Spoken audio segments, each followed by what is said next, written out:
आप सभी योग पथिकों को, योग जिज्ञासुओं को मेरा नमस्कार। आज हम एक ऐसे संत के बारे में जानेंगे जो उच्च कोटि के संत हुए हैं। भारतीय सनातन परंपरा में उनका उनका विशेष योगदान रहा है। जो बहुत ही उच्च कोटि के भक्ति योगी रहे हैं। भारतीय साहित्य में उनका बहुत बड़ा योगदान रहा है और जिनका नाम आज भी अमर है।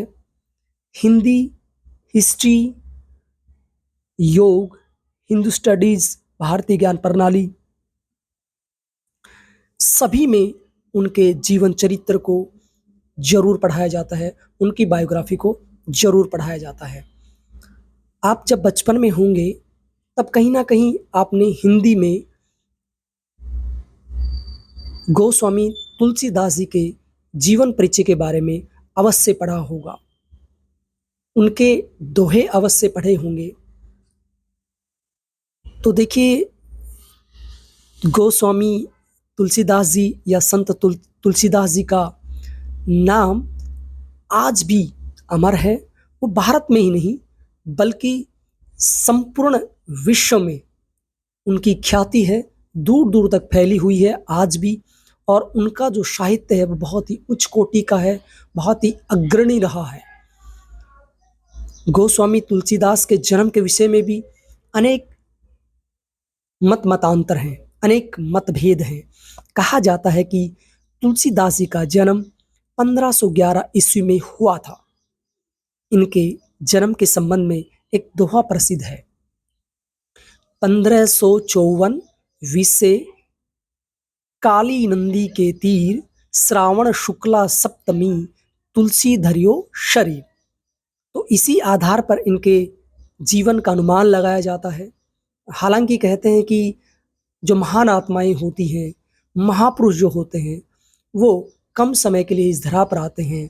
उनका जन्म कब होता है, उनकी मृत्यु कब होती है, ये कोई ठीक से नहीं जानता। तो देखिए, महाकवि तुलसीदास जी के पिता का नाम आत्माराम दुबे था, माता जी का नाम हुलसी देवी था। तुलसीदास जी पराशर वंशावली कुल के एक सार रूपीन ब्राह्मण थे, यानी ब्राह्मण फैमिली से बिलोंग करते थे। इनका जन्म बताते हैं कि उत्तर प्रदेश जनपद में एक बांदा शहर है, उसके नज़दीक राजपुरा गांव में हुआ था। तुलसीदास के जन्म से संबंधित एक घटना है, उनकी शिक्षा व्यवस्था कैसे थी वो भी हम चर्चा कर लेते हैं, उसके बारे में भी जान लेते हैं। तो देखिए, तुलसीदास जी के जन्म को लेकर अनेक कथाएं प्रचलित रही हैं और ऐसा माना जाता है कि तुलसीदास जी 12 महीने तक अपनी माँ के गर्भ में रहे थे। तो देखिए, ये एक अद्भुत है, अविश्वसनीय है, अकल्पनीय है कि 12 महीने तक माँ के गर्भ में रहना, क्योंकि लगभग 10वें महीने में बच्चा हो जाता है। लेकिन कहते हैं महापुरुष होते हैं, उनके बचपन से ही कहते हैं ना, पूत के पैर पालने में दिख जाते हैं। तो वो माँ के गर्भ में होते हैं ना, तभी माँ को पता चल जाता है कि बच्चा किस प्रकृति का, किस तरह का है। तो बताते हैं कि 12 महीने तक ये अपनी माँ के गर्भ में रहे थे। ऐसी किद्वंतियाँ प्रचलित है, ऐसे इनके बारे में कहा जाता है। और जन्म से ही इनके दांतों की संख्या 32 थी। अब जैसे कहते हैं कि जन्म जो बच्चा लेता है तो उसके दांत तो होते ही नहीं है, बाद में आते हैं, जिन्हें दूध के दांत कहते हैं। लेकिन जब इनका जन्म हुआ था तो कहते हैं इनके दांत थे पहले ही, और वो भी 32 दांत थे। ये भी एक रोचक कहानी है, ये भी अद्भुत है, अकल्पनीय है, अविश्वसनीय है, अविस्मरणीय बात है। और जन्म के समय तुलसीदास जी अन्य नवजात बच्चों की तरह रोए भी नहीं थे। ऐसा भी बताया जाता है कि रोए भी नहीं थे, क्योंकि जन्म लेते ही बच्चा रोता भी है। तो ये कुछ अजीब घटनाएं हैं। ये कुछ बातें इनको अन्य अथवा सामान्य बच्चों से अलग करती हैं। ऐसी मान्यता है कि जन्म के समय तुलसीदास जी ने रोने की बजाय राम शब्द बोला था। अब ऐसा भी बोला जाता है कि बच्चा रोया नहीं, उनके मुख से राम शब्द निकला था। अब वो कैसे निकला होगा, वो तो उस समय के जो उनके माता पिता होंगे या उनके पेरेंट्स होंगे या फैमिली मेम्बर्स जो हैं वो ही जानते होंगे। क्योंकि जब 32 दांत हो सकते हैं, 10 महीने वो माँ के गर्भ में रह सकते हैं, तो थोड़ा सा बच्चा तो मैच्योर हो जाता है। हो सकता है राम शब्द उनके मुख से निकला हो, इसलिए बचपन में इनका नाम राम बोला रखा गया था। यानी राम शब्द इन्होंने पहली बार बोला था, इसलिए इनका नाम राम बोला रखा गया था। गोस्वामी तुलसीदास जी के बारे में ज्योतिषियों ने भी बताया था। जो ज्योतिष होते हैं उच्च कोटि के जो ज्योतिष थे उन्होंने बताया था कि यह बालक अशुभ घड़ी में पैदा हुआ है। जन्म के समय ज्योतिषियों ने कहा था कि इस लड़के की वजह से इनके माता पिता के ऊपर संकट रहेंगे। यानी जो ज्योतिष थे, पंडित थे उच्च कोटि के, उन्होंने स्पष्ट कर दिया था कि इस बच्चा आपके लिए शुभ नहीं है, अशुभ है और ये अपने माता पिता के ऊपर संकट रहेंगे। तो देखिए, मतलब एक अजीब कह सकते हैं हम घटनाएं इनके जीवन में घटित हो रही थी कि 12 महीने में ये होते हैं, फिर इनके 32 दांत होते हैं जब इनका जन्म होता है, और जन्म के समय ही फिर ये रोते नहीं हैं, रोने की बजाय ये राम शब्द बोलते हैं। तो कुछ ना कुछ तो विलक्षण प्रतिभा लेकर या किसी दिव्य आत्मा का रूप लेकर ये इस धरा पर आना चाहते थे। और ज्योतिषियों ने भी फिर कुछ रही सही जो कमी थी वो ज्योतिष जो थे उन्होंने पूरी कर दी, बता दिया कि माता पिता के ऊपर ये बच्चा संकट पैदा करेगा और अशुभ घड़ी में ये पैदा हुआ है। तो कहते हैं कि जब ज्योतिषियों ने ये घोषणा कर दी थी, ये बता दिया था, तो उसके कुछ दिनों बाद ही इनके माता पिता का, इनके पेरेंट्स का देहांत हो गया था। अब पंडितों ने जो बताया, ज्योतिषियों ने जो बताया, वो बात सत्य हो गई कि कुछ दिनों बाद उनके माता पिता का देहांत हो गया। बालक राम बोला छोटी उम्र में ही अनाथ हो गए थे, यानी उनके ऊपर से माता पिता का साया उठ गया था। माता पिता की मृत्यु के बाद दासी चुनिया ने बेसहारा राम बोला का अपने बच्चे की तरह पालन पोषण किया। तो बताते हैं कि अब ये नहीं बताया गया कि माता पिता की मृत्यु कैसे हुई, दोनों एक साथ कैसे एक्सपायर हुए, लेकिन दोनों हो सकता है एक साथ हुए या आगे पीछे हुए, लेकिन एक्सपायर हो गए वो। लेकिन उनकी मृत्यु के बाद, माता पिता की मृत्यु के बाद, एक वहाँ उनकी दासी जो होती थी, जो सेविका जो होती थी, चुनिया नाम था उनका, उन्होंने बताते हैं कि जो बेचारा बेसहारा राम बोला जो बच्चा था, उसको उन्होंने अपने बच्चे की तरह पाला, यानी पालन पोषण किया। क्योंकि जिस बच्चे के बारे में ज्योतिष भविष्यवाणी कर देते हो कि ये बच्चा अशुभ है, अशुभ घड़ी में पैदा हुआ है, अपने माता पिता के लिए संकट पैदा करेगा, और माता पिता जो एक्सपायर भी हो जाते हैं, तो अगला जो पेरेंट्स होता है या अगला जो कपल होता है या अगले या कोई भी उस बच्चे का पालन पोषण करने से अवश्य डरता है कि पता नहीं कभी हमारे ऊपर भी कोई इसका संकट ना आ जाए, है ना। तो सब बचना चाहते हैं। तो ये जो दासी चुनिया थी, ये महान औरत होगी, महान महिला होगी, जिन्होंने इस बच्चे को अपनी शरण में लिया और अपने बच्चे की तरह पालन पोषण किया। क्योंकि जो रिश्तेदार थे या दूसरे जो लोग थे, उन्होंने भी बताते हैं कि इस बच्चे के पालन पोषण करने से मना कर दिया था कि हम पालन पोषण इस बच्चे का नहीं करेंगे, ये तो अशुभ बच्चा है, ये तो अशुभ घड़ी में पैदा हुआ है, ये अपने माता पिता को कहते हैं ना खा गया, अपने माता पिता की मृत्यु का कारण बन गया है। पता नहीं कल ये हमारे बच्चों के ऊपर कोई प्रभाव ना छोड़ दे, हमारे ऊपर कोई प्रभाव ना छोड़ दे, हमारे फैमिली के ऊपर कोई संकट ना आ जाए, तो हम इस बच्चे का लालन पालन नहीं कर सकते हैं। लेकिन जब राम बोला 5 वर्ष 6 महीने के थे, तब दासी चुनिया का भी देहांत हो गया था। तो देखिए कितनी बड़ी बात है कि एक के बाद एक मरते ही जा रहे थे। पहले माता पिता एक्सपायर हुए और उसके कुछ दिन बाद, लगभग 5 साढ़े 5 वर्ष के जब ये थे, तब दासी चुनिया का भी देहांत हो गया था। अब सोचिए, जिस बच्चे के जन्म से लेकर और 5-6 साल तक इतनी समस्याएं हो रही हो, तो कौन रिश्तेदार उस बच्चे को अपने पास रखेगा, कौन जानकार उस बच्चे को अपने पास रखेगा। क्योंकि चुनिया ने जो जिम्मेदारी ली थी, उनकी जो दासी थी, उनकी जो सेविका थी, उन्होंने जिम्मेदारी ली थी, एक रेस्पॉन्सिबिलिटी निभाई एक बच्चे के प्रति, और उस बाद में उसकी भी मृत्यु हो जाती है। तो हर व्यक्ति शक की घड़ी से देखता है एक बच्चे को कि ये कोई अजीब बच्चा है, कोई राक्षस प्रवृत्ति का बच्चा है या दूसरी प्रवृत्ति का बच्चा है, जो अपने पेरेंट्स को भी मौत के घाट उतार गया, जो चुनिया को भी मौत के घाट उतार गया, जो दासी थी। तो कोई नहीं रखना चाहता ऐसे बच्चे को, क्योंकि वो नहीं चाहते कि हमारे घर में भी ऐसा कुछ हो। अब बालक राम बोला अकेले रह गए थे, यानी अब कोई नहीं था, रिश्तेदार वगैरह कोई रखना नहीं चाह रहे थे, क्योंकि ऐसु बच्चा बता रहे थे सभी।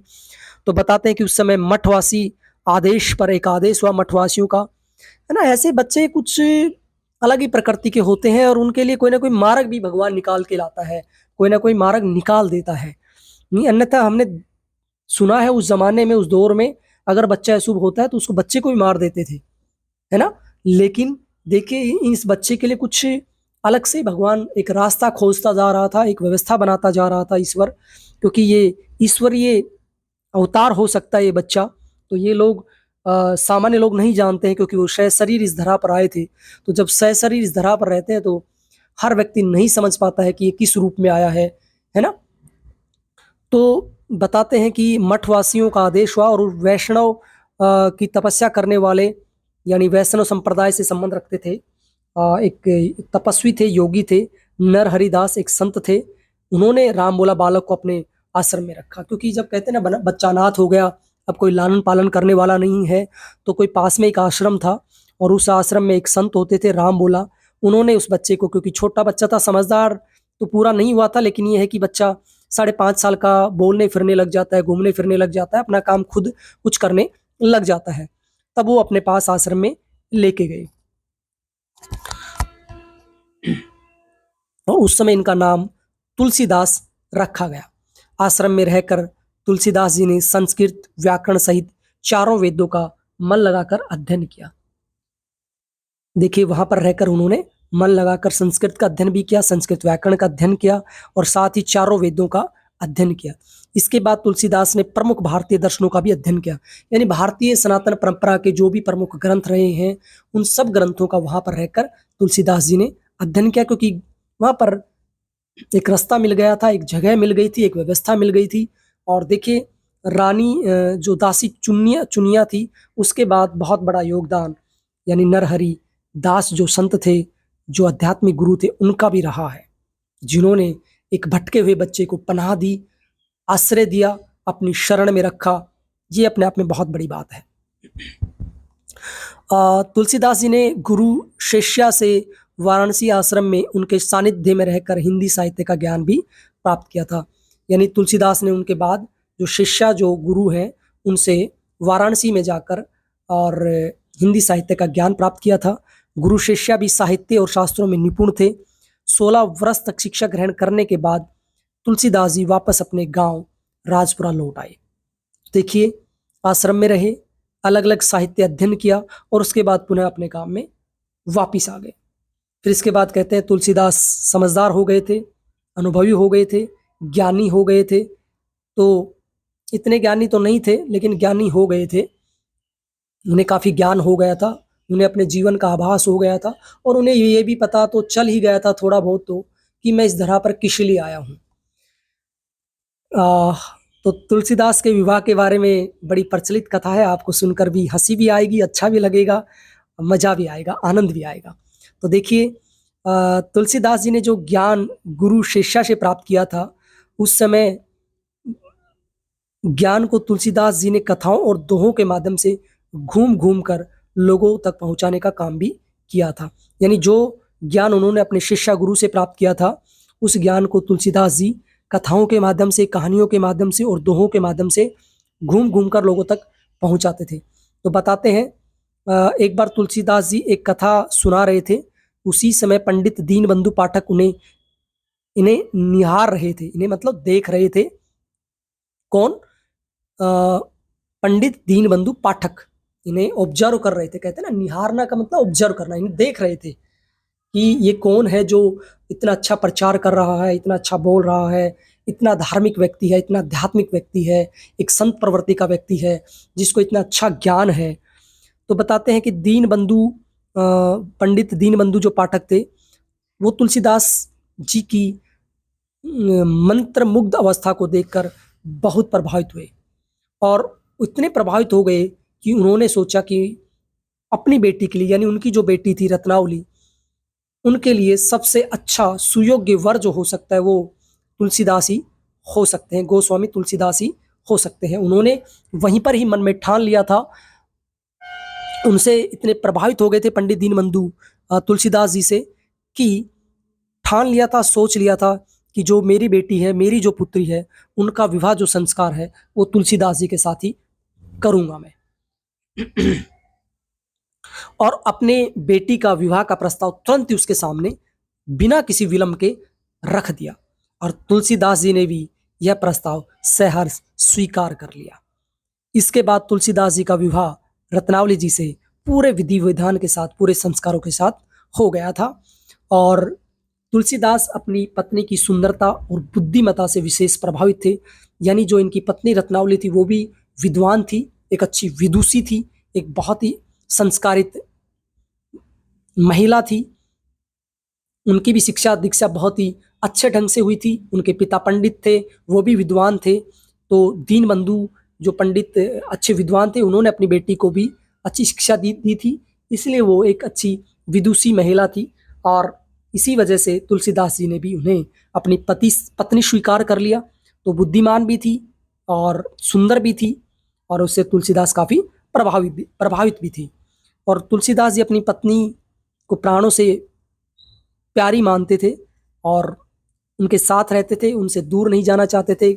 स्वाभाविक है कि बच्चे को एक वो प्यार नहीं मिला जो एक माता पिता का प्यार मिलता है, एक रिश्तेदारों का प्यार मिलता है, एक फ्रेंड सर्कल का जो प्यार मिलता है, वो तुलसीदास को नहीं मिला। तो स्वाभाविक है उनका जुड़ाव, उनका लगाव अपनी पत्नी से होना। तो स्वाभाविक तौर पर वो अपनी पत्नी से बहुत ही अथाह उच्च कोटि का जो प्रेम है वो करते थे। जैसे कहते हैं ना, व्यक्ति भगवान से प्रेम करता है, तो ऐसे ही अपनी पत्नी को वो भगवान की तरह प्रेम करते थे, ईश्वर की तरह प्रेम करते थे, एक देवी की तरह प्रेम करते थे। यानी प्रेम की पराकाष्ठा थी,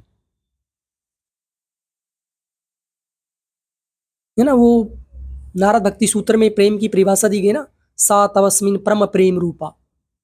वो प्रेम है, वो अमृत के समान है और वो उच्च कोटि का होता है ईश्वर के प्रति। तो ऐसे ही उच्च कोटि का प्रेम अपनी पत्नी के प्रति तुलसीदास जी रखते थे।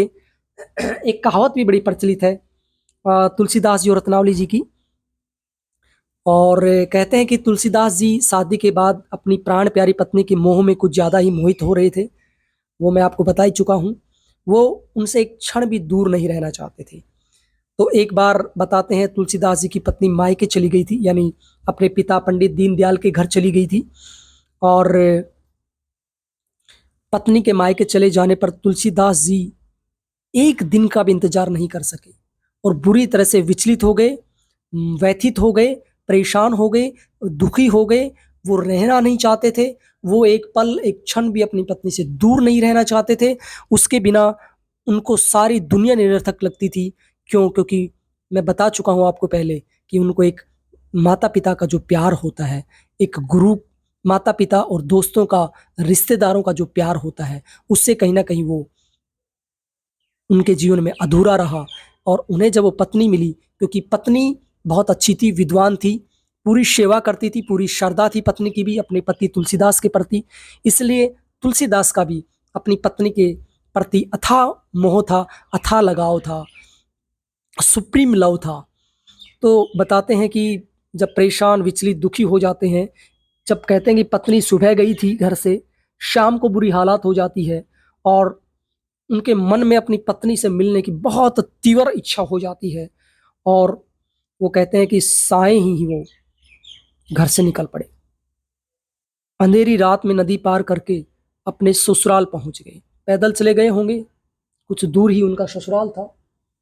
तो वहां पर कहते हैं वो शाम को पहुंच गए और इतनी अंधेरी रात में तुलसीदास जी को देखकर पत्नी रत्नावली क्रोधित हो गई। और बताते हैं कि जब वो गए थे तो कहते हैं कि एक लकड़ी थी, उसको उसके ऊपर बैठकर या उसके ऊपर लेटकर उन्होंने नदी पार की। काफ़ी बाधाएं मतलब उन्होंने परेशान पार की थी। अपनी पत्नी से मिलने के लिए रात भर गए तो नदी थी, उसको पार किया। फिर उसके बाद कहते हैं कि कई तरह के जानवरों से उनका मुकाबला हुआ, है ना। रास्ते में कई तरह के खूंखार जानवर भी उन्हें मिले, जंगल से वो गए थे, शॉर्टकट रास्ते से गए थे। फिर कहते हैं कि वो रस्सी को सांप समझ के फिर वो मकान के ऊपर चढ़ते हैं। तो ऐसी काफ़ी और भी प्रचलित कथाएं हैं। तो जैसे तैसे करके वो पहुंचते हैं ससुराल, तो उनकी पत्नी देखती, हाँ आज तो मैं आई हूँ, सुबह तो मैं पहुंची हूँ, साय नहीं हुआ, उससे पहले मेरे पास आ गया है। पत्नी रत्नावली क्रोधित हो जाती है और तुलसीदास जी से कहा कि आप इतनी रात को कैसे पहुंचे, क्या आप दिन होने का इंतजार भी नहीं कर सकते थे? क्योंकि पत्नी पहले कह के गई थी कि मैं आज जाती हूँ, कल या परसों एक दो दिन में आ जाऊंगी। तो उन्होंने कहा कि आप रात का इंतजार भी नहीं कर सकते थे, अगले दिन या उससे अगले दिन तो मैं आ ही जाती। तुलसीदास जी ने कहा कि मैं एक पल भी आपसे दूर नहीं रह सकता हूँ। इस बात को सुनकर रत्नावली को बहुत आश्चर्य हुआ और वो भी परेशान भी हुई। उन्हें अच्छा भी तो लग रहा था, एक पत्नी है स्वाभाविक अच्छा तो लगेगा कि उनका जो पति है वो उनसे इतना प्यार करता है, इतना लगाव करता है, इतनी आस्था उसकी है, इतना वो आपके ऊपर मोहित है। लेकिन विद्वान जो पत्नी है वो एक रास्ता भी दिखाती है अपने पति को, उसका मोह भी दूर कर देती है। तो बताते हैं कि आ, तुलसीदास की ये आश्चर्य भरी बातें सुनकर रत्नावली मतलब डर जाती भी है, सहम भी जाती है और उन्हें अच्छा भी लगता है और गुस्सा भी आता है, क्रोधित भी होती है कि कैसा व्यक्ति है, कैसा व्यक्ति मेरे पल्ले पड़ गया है। और वो प्रहार करती है, यानी शब्दों का प्रहार करती है और वो डांटने लगती है, उन्हें भला बुरा कहने लगती है कि क्यों आए हो, तुम्हें शर्म नहीं आती है, एक दिन का इंतजार भी आप नहीं कर सकते हो। जो भी एक पत्नी अपने पति को डांटती है जिस भी अंदाज में, आप सोच लीजिए उसी अंदाज में वो डांटती है। क्योंकि वो विद्वान थी, विदुषी थी, तो उनके मुख से एक श्लोक निकलता है और वो श्लोक जो होता है, वो जो शब्द होते हैं, है ना, वो कहते हैं ना तलवार से ज़्यादा जो घायल कर देते हैं वो शब्द होते हैं और शब्दों से जीवन में परिवर्तन आता है। तो वो शब्द ऐसे थे कि उनसे तुलसीदास के जीवन में परिवर्तन आ गया। कहते हैं वो रत्नावली जी ने एक श्लोक बोला था और वो श्लोक बड़ा प्रसिद्ध है, वो शब्द बड़े प्रसिद्ध हैं जिनसे तुलसीदास के जीवन में एक अथा परिवर्तन आया था, एक नया मोड़ आ गया था।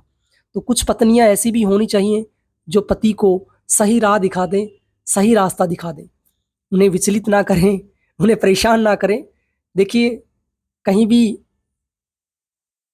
तुलसीदास जी की पत्नी ने उन्हें परेशान नहीं किया, गुस्सा तो हुई लेकिन गुस्से में भी उन्होंने ज्ञान की बात दे दी, गुस्से में भी उन्होंने वो शब्द बोल दिए, वो उनके अंदर से शब्द निकले, वो हो सकता है उनकी अनुभूति हो। और भगवान किसी न किसी को तो माध्यम बनाता है ना, तो हो सकता है कि रत्नावली को ईश्वर ने, भगवान ने, गॉड ने एक माध्यम बनाया हो, रत्नावली जी को एक माध्यम बनाया हो, क्योंकि तुलसीदास जी का मोह भंग करना बहुत जरूरी था, क्योंकि वो इस धरा पर किसी विशेष कार्य के लिए आए थे, वो सामान्य व्यक्ति नहीं थे। तो क्या कहती उनकी पत्नी, अस्थि चरम मैं देह यह, अस्थि चरम मैं देह यह, तासों ऐसी प्रीति नेकू होती जो राम से, तो काहे भवभीत। एक बार फिर सुनेंगे, अस्थि चरम मैं देह यह, तासों ऐसी प्रीति नेकू होती जो राम से, तो काहे भवभीत। यानी इस श्लोक में रत्नावली जी ने तुलसीदास को जीवन का वास्तविक मर्म समझाते हुए कहा कि अस्थि चरम मैं देह, यानी मेरा जो ये देह है, मेरा जो ये शरीर है, ये किससे बना है, अस्थियों से बना है, हड्डियों से बना है। ये जो ढांचा भौतिक शरीर आप देख रहे हैं, पंच तत्वों से निर्मित ये शरीर देख रहे हैं, ये किससे बना है, ये हड्डियों से बना है, चमड़ी से बना है। और अक्सर कहते भी ना, मैंने एक वीडियो में बताया भी था आपको कि सारा जो रोला है वो 0.5 mm स्किन का है, त्वचा का है। अगर इस 0.5 mm स्किन को हम उतार देंगे तो इसके नीचे वही हाड़ है, वही मांस है। अब इस स्किन को उतारने के बाद कौन गोरा है, कौन काला है, कोई मैटर नहीं करता। इस स्किन को जैसे आप उतार देंगे तो इसके नीचे सबका खून एक जैसा है। मैं अक्सर कहता भी हूँ ना कि एक बहुत ही सुंदर लड़का या लड़की खड़ी कर दीजिए, एक बहुत ही सुंदर किसी भी व्यक्ति को खड़ा कर दीजिए, और एक कुरूप व्यक्ति को, यानी जो बहुत ही सांवला है, बहुत ही काला है, उसको खड़ा कर दीजिए, 0.5 mm उसकी स्किन उतार दीजिए, तो आप देखेंगे उसका जो मांस है दोनों का वो एक जैसा है, उसका मतलब कलर एक जैसा है, उसका जो ब्लड देखेंगे उसका कलर एक जैसा। ये नहीं है काले व्यक्ति का ब्लड काला हो गया, गोरे व्यक्ति का ब्लड गोरा हो गया, या जो गोरा व्यक्ति उसका मांस ही बहुत ज़्यादा गोरा है ना, या काला व्यक्ति है तो उसका मांस भी बहुत काला है, ऐसा नहीं है, कतई नहीं है। तो सारा जो रोला है वो पतली कमर का नहीं है, सारा जो रोला है, सारी जो समस्या है वो 0.5 mm की है। अगर आपके शरीर में 0.5 mm स्किन को उतार देंगे तो उसके नीचे सब एक जैसे हैं। आप एक पल भी उस व्यक्ति के पास रुकेंगे नहीं, एक पल भी नहीं रुकेंगे, आप दूर चले जाएंगे, भाग जाएंगे। देखा होगा ना, जिस व्यक्ति को कोढ़ हो जाता है, जिसको स्किन डिजीज हो जाती है, जिसको त्वचागत रोग होते हैं, आप उसके पास ठहरते हैं, जिसके ऊपर माखियाँ भिनभिनाने लगती हैं, और उस व्यक्ति के पास आप कभी नहीं ठहरते हैं। आपके शरीर पे कोई कहीं पर भी दाग हो जाते हैं, कहीं भी फोड़े फुंसियाँ हो जाती हैं, जिस व्यक्ति के थोड़े बहुत चेहरे पे फोड़े फुंसियां, आप उसको देखना पसंद नहीं करते हैं। तो जिस व्यक्ति के शरीर में दाग धब्बे फोड़े फुंसियां हैं, आप उस व्यक्ति के पास जाना भी पसंद नहीं करते हैं। तो जो सारी जो परेशानी है वो 0.5 mm स्किन की है। ये हमने साइंस की भाषा में आपको बताई, क्योंकि आपकी जो लेयर्स होती है वो 3 प्रकार की लेयर होती है ना, डर्मिस, एपिडर्मिस, है ना, मैंने बता रखा है एक वीडियो में, उसका लिंक भी मैं डाल दूंगा। तो यही बात समझाना चाहती है रत्नावली जी अपने पति को, कि जो हमारा शरीर है ये हड्डियों से बना हुआ है भाई, और चमड़ी से बना हुआ है ना। ये पूरा जो शरीर है, ये बॉडी है जो 5 तत्वों से निर्मित है। इसमें जो मुख्य तत्व है क्या है जिसके प्रति आपका अट्रैक्शन है। अगर मेरी हड्डियां खत्म हो गई, मेरी चमड़ी खत्म हो गई तो कुछ नहीं है। हार्ड मांस से ये शरीर बना है। अगर आपकी इससे इतनी प्रीति है, अगर आपका इससे इतना लगाव है, आपका इस शरीर से इतना मोह है ना, इस हार्ड मांस से बने हुए शरीर से जितना प्रेम है आपको, जितना लगाव है, मोह है, अगर इससे नेकू होती जो राम से, अगर इससे आधा प्रेम भी, अगर इतनी नेकी, इतना प्रेम, इतना लगाव, इतनी आस्था, इतना विश्वास अगर आप राम से कर लें, क्योंकि वो राम भक्त तो थे ही, राम बोला उनका नाम भी था, और राम उन्होंने बोला भी था जब उनका जन्म हुआ था, इसलिए उनका नाम भी राम बोलना पड़ा। राम बोला यानी जिन्होंने राम को बोला था। अगर इतना प्रेम, इतना लगाव, इतना आस्था, इतना विश्वास, इतनी श्रद्धा, इतनी भक्ति अगर राम के प्रति आप कर लेते हैं तो आपको मोक्ष मिल जाएगा, आपको मुक्ति मिल जाएगी। आप पूरा भी मत कर लीजिए, आप आधा ही कर लीजिए, तब भी आपको मुक्ति मिल जाएगी। इतनी बड़ी, इतनी गहरी बात एक श्लोक के माध्यम से माता रत्नावली जी अपने पति परमेश्वर तुलसीदास गोस्वामी, तुलसीदास, संत तुलसीदास जी को कहती हैं, और कहते हैं कि ये जो, क्योंकि वो भी एक महापुरुष थी, वो भी एक योगिनी थी, वो भी एक साध्वी थी, वो भी एक संत प्रवृत्ति की महिला थी, वो भी दिव्य आत्मा थी। उसका जन्म भी धरा पर इसी उद्देश्य के लिए हुआ होगा कि वो किसी एक भटके हुए राही को एक रास्ता दिखा दे, है ना, भटके हुए राही को एक रास्ता दिखा दे। एक गाना भी है ना, मैं भी था भटका भटका तुम जो मिले हो। तो वही बात है कि भटके हुए राही को रत्नावली जी एक रास्ता दिखाती हैं, और उसके बाद कहते हैं, इतने कड़वे प्रवचनों को सुनकर, इतने अच्छी बातें सुनकर तुलसीदासी का वहीं मोह भंग हो जाता है, और वो अपनी पत्नी को वास्तविक गुरु मान लेते हैं, और वो समझ जाते हैं कि ये पत्नी जो आपकी है ये कोई ईश्वर का ही स्वरूप है, ईश्वर ने ही इनको भेजा है आपका उद्देश्य पूरा करने के लिए। तो उसके बाद कहते हैं कि वो घर से निकल जाते हैं, वहीं से चले जाते हैं, अपनी पत्नी को से आदेश लेकर, अपनी पति से अनुमति लेकर, अपनी पत्नी से निवेदन करके वहाँ से वो निकल जाते हैं। उनसे क्षमा याचना करते हैं, उनसे प्रार्थना करते हैं कि मुझसे बहुत बड़ी गलती हो गई, मेरा मोह भंग हो गया, मैं आसक्त था, मेरा मोह था वो अब टूट गया है, आपने मुझे एक रास्ता दिखा दिया है। और उसके बाद वो गृहस्थ जीवन का भी त्याग कर देते हैं और भगवान राम की आराधना में लीन हो जाते हैं। तो आज मुझे लगता है ऐसी पत्नियों की फिर ज़रूरत है जो अपने पति का मोह भंग करा दें, और उनका पति, पता नहीं कौन चेतना हो, किस चेतन रूप में वो पत्नी हो, और उनका पति घर तो छोड़कर जाए लेकिन जब लौटे तो कुछ बनकर लौटे। ऐसी सभी पत्नियां कामना करती हैं।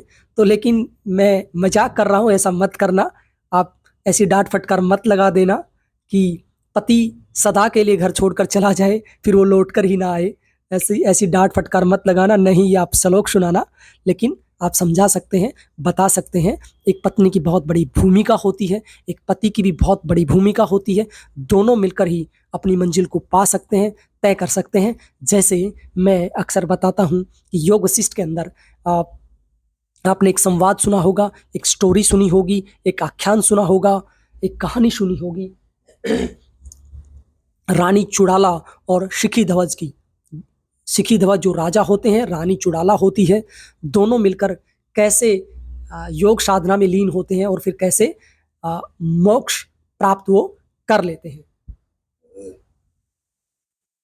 तो ऐसे ही आपको पति को डांट नहीं लगानी है, आपको पत्नी को डांट नहीं लगानी है।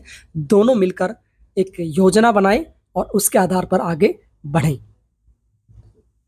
और कुछ तो मेरे को कहते हैं, सर हमारी तो डांट फटकार चलती रहती है, इनके कोई असर नहीं पड़ता है। कि सर मैं तो डांट फटकार डेली लगाती रहती हूँ, लेकिन इसके ऊपर कोई फर्क नहीं पड़ता है, बड़े निठल्ले व्यक्ति हो रखे हैं। तो ऐसा ना कहें, आप रत्नावली अगर बन जाएंगे, आप विदुषी बन जाएंगे, तो उसका असर जरूर पति पर पड़ेगा। कहीं ना कहीं मुझे लगता है आप में भी खोट है, इसलिए पति भी निठल्ले हैं। चलिए, ये मैंने मजाक किया है। तो तीर्थ यात्रा एवं राम भक्ति, तो जैसे मोह भंग होता है, यानी जो उनको ज्ञान मिल जाता है। ज्ञान कहीं से मिल सकता है, किसी गुरु से मिल सकता है, पत्नी भी गुरु हो सकती है। तो यहाँ पर पत्नी ने भी गुरु की भूमिका निभाई है। पति भी गुरु हो सकता है, पत्नी भी गुरु हो सकती है, बेटी भी गुरु हो सकती है, माँ भी गुरु हो सकती है। ऐसे हमारे शास्त्रों में अनेकों अनेक उदाहरण भरे पड़े हैं। जीजाबाई का उदाहरण आपने देखा होगा। आपने कहीं पर पत्नी ज्ञानी होती है, कहीं पर पति ज्ञानी होता है, कहीं पर बेटी ज्ञानी होती है, कहीं पर माँ ज्ञानी होती है। माँ की वजह से व्यक्ति संत बने हैं, माँ की के प्रवचनों की वजह से बच्चा आगे बढ़ा है ना। पत्नी की वजह से तो आपने देख ही लिया, सुन ही लिया। और बेटी की वजह से बीरबल कहते हैं बड़े विद्वान थे, बेटी उनसे भी ज्यादा विद्वान थी। तो इतिहास भरा पड़ा है। अगर आप भी कुछ जानते हैं तो ऐसा बताइए। तो तुलसीदास जी का स्वाभिमान जग चुका था, उनका अंदर की जो भावना थी वो प्रज्वलित हो चुकी थी, कुछ करना चाहते थे अब। और कहते हैं कि कुछ नया उन्होंने ठान लिया था। और तुलसीदास जी ज्ञान की तलाश में भारत के अनेक पवित्र स्थानों की यात्रा करते हैं। और बताते हैं तुलसीदास जी ने बद्रीनाथ, द्वारका, पुरी, रामेश्वर आदि जो भी धार्मिक और तीर्थ स्थल हैं उनकी यात्रा की। और उस दौरान उन्होंने वो हिमालय के योगी संतों के सानिध्य में रहे, वहां पर रहकर उन्होंने तपस्या की और वास्तविक ज्ञान भी प्राप्त किया। अब तुलसीदास जी को राम नाम की लगन लग चुकी थी, जिसके परिणाम स्वरूप इन्होंने चित्रकूट के 80 घाट पर ध्यान मगन होकर रामचरितमानस नामक महाकाव्य की रचना की। अब वो एक दिन में नहीं की है। आप सोचते होंगे कि उनकी पत्नी ने उनको डांट दिया, उसके बाद उनका मोह भंग हो गया और थोड़े दिन वो कहीं रहे, उसके बाद इन्होंने रामचरितमानस को लिख दिया।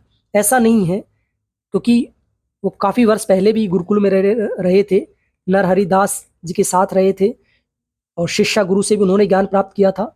उसके बाद उन्होंने पूरे भारत में यात्राएं की। तुलसीदास जी ने अनेक स्थानों की यात्राएं की, घूम घूम कर उन्होंने प्रचार भी किया और साहित्य का अध्ययन भी किया, गुरुओं से भी ज्ञान प्राप्त किया। उसी के बाद ही उन्होंने रामचरित्र मानस जैसे महाकाव्य की रचना की। तो बताते हैं कि काव्य लिखने का मार्गदर्शन तुलसीदास जी को हनुमान जी से प्राप्त हुआ था। इन्होंने अपनी कई रचनाओं में बताया है कि राम भक्त हनुमान इन्हें कई बार साक्षात दर्शन देकर प्रेरित कर चुके हैं। क्योंकि जब आप भौतिक मोह माया को छोड़कर ध्यान की अवस्था में बैठते हैं, कुछ देर अपने आप को नियंत्रित करते हैं, तो डेफिनेटली आपको कोई ना कोई जो दिव्य आत्मा होती है वो दर्शन देती है, आपको प्रेरित करती हैं, आपको एक मार्गदर्शन करती हैं, आपके लिए कोई ना कोई नई अभिप्रेरणा वो आत्मा या वो ईश्वरीय जो इच्छा होती है वो देकर जाती है। और तुलसीदास जी के अनुसार हनुमान जी के अनुग्रह से ही इन्हें भगवान राम जी के दर्शन हुए थे। ऐसा भी बताया कि भगवान राम ने भी दर्शन दिए थे हनुमान जी की कृपा की वजह से।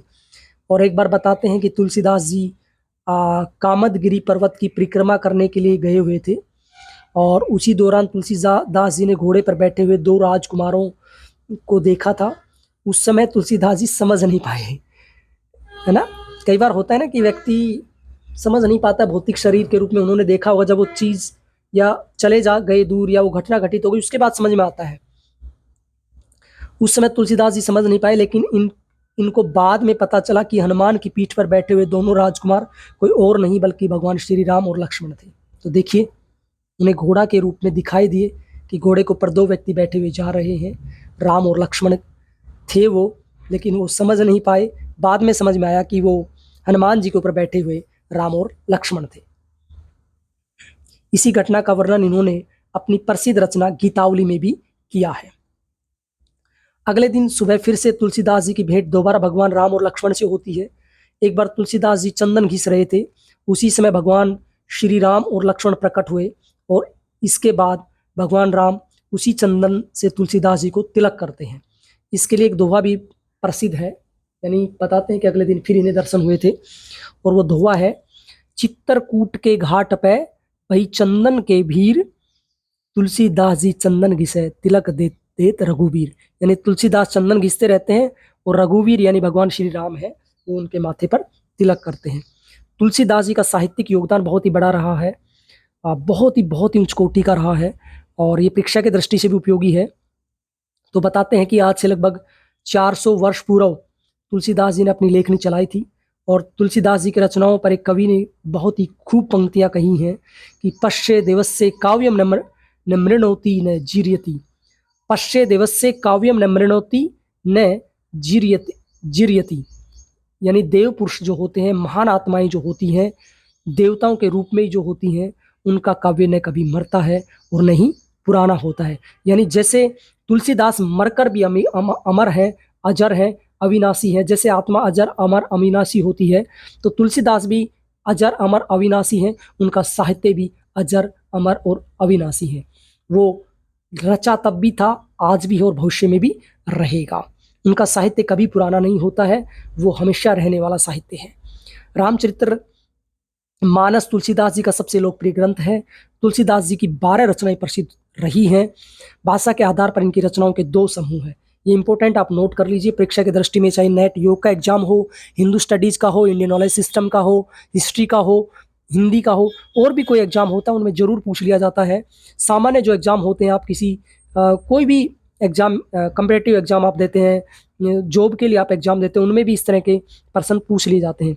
तो इनकी रचनाओं के 2 समूह हैं, एक अवधी भाषा में इन्होंने रचनाएं लिखी है, दूसरी ब्रज भाषा में लिखी है। देखिए ये भी इंपॉर्टेंट है, अवधी भाषा और ब्रज भाषा में इन्होंने लेखन कार्य किया है। अवधी भाषा में इनके जो ग्रंथ है वो रामचरितमानस है। रामचरितमानस किस में लिखी गई है? अवधी भाषा में लिखी गई है। रामलला, नहछु, बरवाई, रामायण, पार्वती मंगल, जानकी मंगल और रामाज्ञा प्रश्न, ये अवधी भाषा में है। और ब्रज भाषा में है कृष्ण गीतावली, गीतावली, साहित्य रतन, दोहावली, वैराग्य संदीपनी और विनय पत्रिका। देखिए विनय पत्रिका भी बहुत फेमस है, किस भाषा में? बज्र भाषा में है, ठीक है, ब्रज, बज्र नहीं, ब्रज भाषा में है। विनय पत्रिका भी इनकी अच्छी रचना है, उसके बारे में भी पढ़ेंगे हम।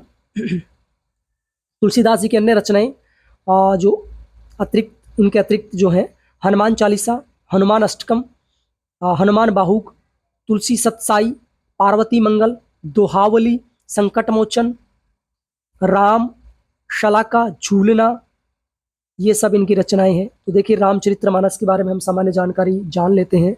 तो अवधी भाषा में तुलसीदास जी द्वारा रचित प्रसिद्ध महाकाव्य रामचरितमानस है, श्री रामचरितमानस है। इसे तुलसी रामायण या तुलसीकृत रामायण भी कहा जाता है, ठीक है। वैसे रामायण किसने लिखी है? महर्षि वाल्मीकि जी ने लिखी है, लेकिन उन्हीं का एक भाष्य कह सकते हैं हम। ये किसने लिखा है? तुलसीदास जी ने लिखा है, जिसे तुलसीकृत रामायण भी कहते हैं। और इसके कितने कांड हैं? नेट की परीक्षा में बहुत पूछा जाता है, 7 कांड है। इसमें पूछ लिया जाता है कि कौन सा कांड है, ये पहला कांड है या दूसरा कांड है, ऐसा पूछा था कई बार परीक्षा में। तो पहला बाल कांड है, फिर अयोध्या कांड है, फिर अरण्य कांड है, फिर किष्किंधा कांड है, फिर सुंदर कांड है, फिर लंका कांड है और फिर उत्तर कांड है, ठीक है। ये 7 कांड हैं। तो इनमें कई बार सीक्वेंस पूछ लिया जाता है, ये ध्यान रखना आपको। लंका कांड को युद्ध कांड भी कहते हैं और सबसे लास्ट में उत्तर कांड है और सबसे पहला बाल कांड है, ठीक है। सुंदर कांड के बाद लंका कांड होता है, ये ध्यान रखना है। इसका अलग अलग तरीके से प्रश्न बनाया जा सकता है। और बताते हैं इसको लिखने में तुलसीदास जी को 2 वर्ष 7 महीने और 26 दिन का समय लगा था। और त्रेता युग में श्री राम और रावण अर्थात बुराई पर अच्छाई की विजय का प्रतीक रामचरितमानस वर्तमान में विश्व के 100 सर्वश्रेष्ठ काव्यों में 46वें स्थान पर है, ठीक है। ये एक एपिक्स है, जैसे महाभारत है ऐसे ही रामायण का स्थान ज्यादा उच्च कोटि का है।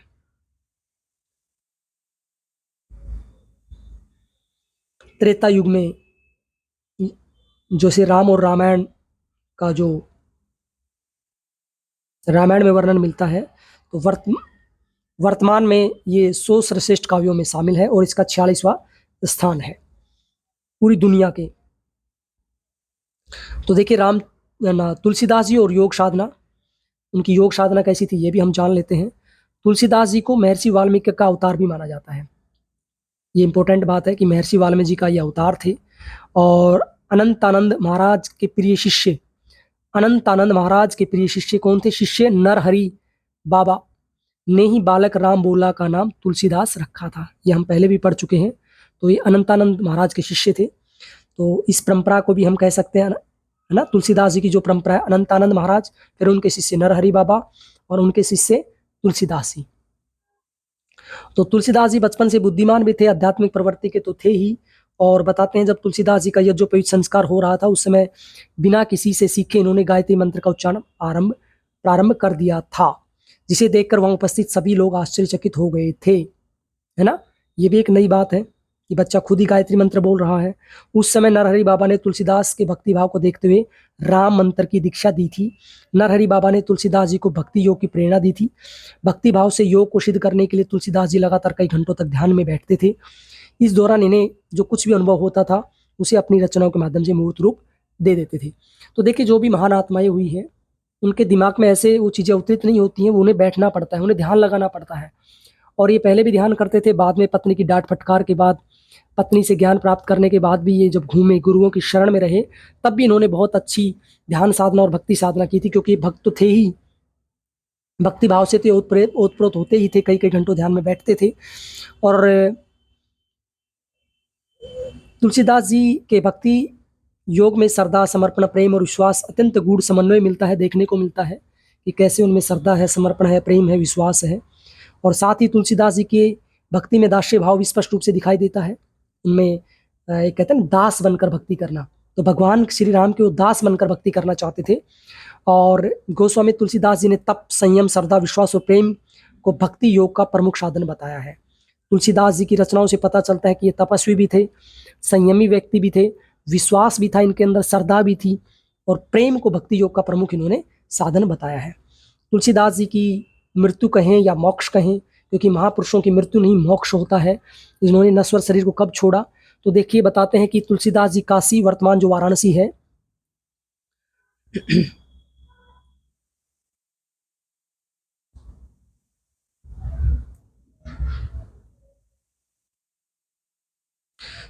वाराणसी जिसे बनारस भी कहते थे पहले, और उससे पहले काशी कहते थे, काशी, बनारस, वाराणसी के प्रसिद्ध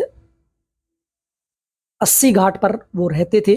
उस समय तुलसीदास जी कई वर्षों से बीमार चल रहे थे। एक रात कलयुग मूर्त रूप धारण करके उनको पीड़ा पहुंचाने लगा। उसी समय तुलसीदास जी ने हनुमान जी का ध्यान किया।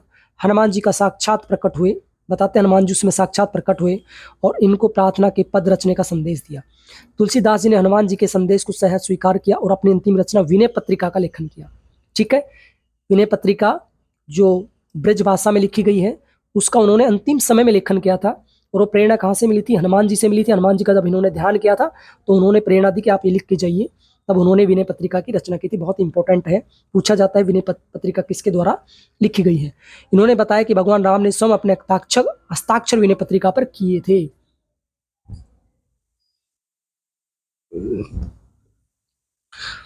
संवत 1623 ईस्वी में श्रावण कृष्ण तृतीया शनिवार के दिन तुलसीदास जी ने राम नाम का जप करते हुए अपने भौतिक शरीर को छोड़ दिया था और पंच तत्व में विलीन हो गए थे।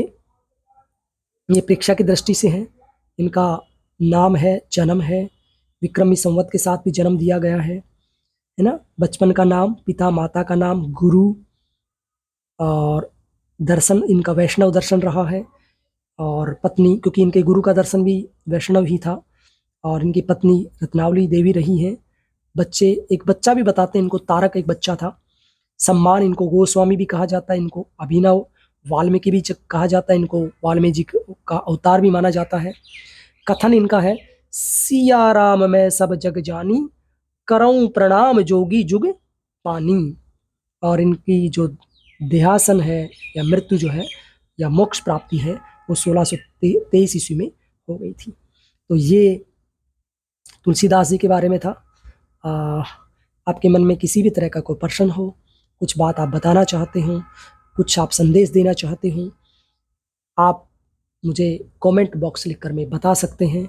आपका हर कमेंट इम्पोर्टेंट है, आपकी हर बात मेरे लिए भी और दूसरे जो योग साधक हैं, दूसरे जो जिज्ञासु लोग हैं, उनके लिए भी उपयोगी है। तो जो भी आप संदेश देना चाहते हैं, जो भी कुछ आप सजेशन देना चाहते हैं, सुझाव देना चाहते हैं, निसंदेह, निसंकोच आप मुझे कमेंट बॉक्स में लिखकर ज़रूर आप अवगत कराएँ। आपके सुझावों का हमें इंतज़ार है, हमें प्रतीक्षा है। तो आज के लिए इतना ही। आप सबका बहुत-बहुत धन्यवाद।